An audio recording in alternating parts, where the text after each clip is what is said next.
कांच की खिड़की से झांकता चेहरा। ये किस्सा है एक छोटे से कस्बे के किनारे खड़ी एक पुरानी हवेली का। हवेली कई सालों से वीरान पड़ी थी। कस्बे के लोग कहते थे कि वहां रात को एक अजीब सा चेहरा कांच की खिड़की से झांकता है। रमेश और दीपक दो जिगरी दोस्त थे। दोनों को रोमांच की कहानियां और भूतिया किस्से बहुत पसंद थे। एक दिन दोनों ने तय किया कि वो उस हवेली में जाकर सच का पता लगाएंगे। अगली रात दोनों टॉर्च लेकर हवेली पहुंचे। हवेली की दीवारें टूटी हुई थीं और खिड़कियों पर जाले लगे थे। जैसे ही दोनों अंदर घुसे, अजीब सी ठंडी हवा चलने लगी। हवेली में सन्नाटा इतना गहरा था कि अपनी सांसों की आवाज भी डरावनी लग रही थी। अचानक दीपक की नजर ऊपर वाली खिड़की पर पड़ी।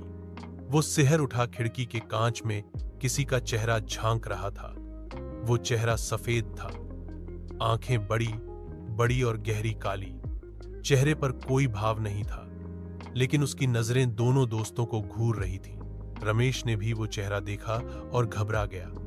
दोनों बिना कुछ सोचे भागने लगे। भागते भागते रमेश फिसल कर गिर पड़ा। तभी वो चेहरा खिड़की से हटकर गायब हो गया।